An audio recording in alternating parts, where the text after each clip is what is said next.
This week's half price life advice comes to us from Noah in Texas. Okay. He says, "Hey guys, what is the most tactful way of me telling my out-of-state mother-in-law that 3 weeks is too long for a visit and for me to put up with her shit?" And then he kind of went on to say, like, we love her, she's awesome, but she's absolutely fucking crazy. And then kind of listed a bunch of shit that she does that they're not super fond of. But I feel like everyone kind of has that situation. You know, they love their outlaws. In-laws. As people, I know, but some people call them outlaws just for fun.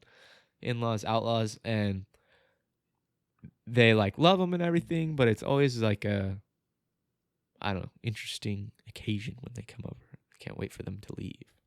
I don't own a home, but if I did, I would not open it up to people wanting to visit unless it was you. Yeah. Because I know you can jam with our, young person lifestyle.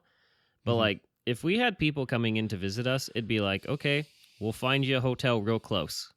Like, there are some nice hotels pretty close. Yeah. And you can stay there. You can rent a car or whatever, but you're not staying with us. So already you shouldn't have offered to let her stay with you. I plan on not even having a guest room in a house. What I plan on is having, obviously, a main bedroom for Ebony and I. Yeah. Like a office / studio for her to do her art projects in and to run her little business out of. And a podcast studio for us to record the podcast in. I'll soundproof it, set up everything, so a permanent place to record the podcast. And that's it. I'm not going to have any guest room set up. Like, if you're coming to visit me, you're getting a hotel. Yep. I mean, if you really don't want her to stay with you or stay that long, you could just say, you're either just going to have to be truthful and say that her being with you for 3 weeks is going to be too disruptive to your normal schedule. And that she's either going to have to cut her trip short or find somewhere else to stay. Or you could lie, make up any plethora of lies, your guest room flooded, or you're having some work done or anything. So it's up to you to decide how honest you want to be about the whole situation. Honestly, it's tough because if you go with a lie, you got to play it out sometimes. You know what I mean? Like, she might call your bluff. You might be like, oh, we're going to do some construction on the guest room, blah, blah, blah, blah, blah. And she goes, oh, I can, I'll stay on the couch. I can help you guys with the rest, all this bullshit. So sometimes just being truthful is the best way to go. And just be like, hey, look, Gigi, or hey, look, I don't know what the fuck people call their outlaws, but we absolutely love when you come. But, just 3 weeks is a little too much for us. And, that's about it. So, and the thing is, like, if you have someone in your family that is like that, then you need to establish boundaries early, right? Like, you need to let them know early that, like, what things are going to be acceptable for a healthy relationship and what things are not.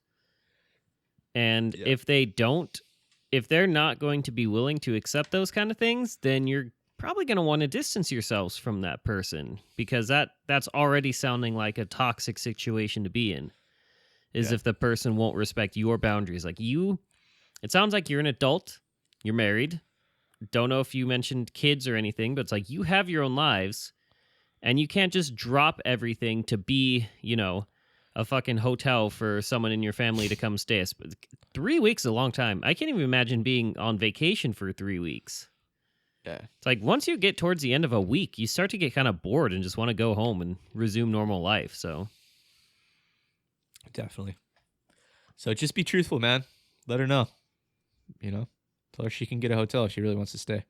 Yeah, that you are not a fucking Airbnb, and you have things that you want to do in your life. Or if she insists on staying, maybe you start to have sex really loudly and drive her away. You heard it here first, folks. Lovely half-price life advice from Austin. Just like, sorry, this is the life we live. If you don't like it, then you can find somewhere else to stay.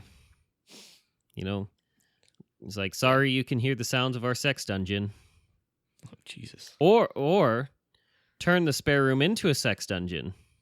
Just be like, Just well, this is what we've got. This is where you can stay. And then they're going to be like, okay, yep, there's a hotel down the street. I'll just be there. You can call me.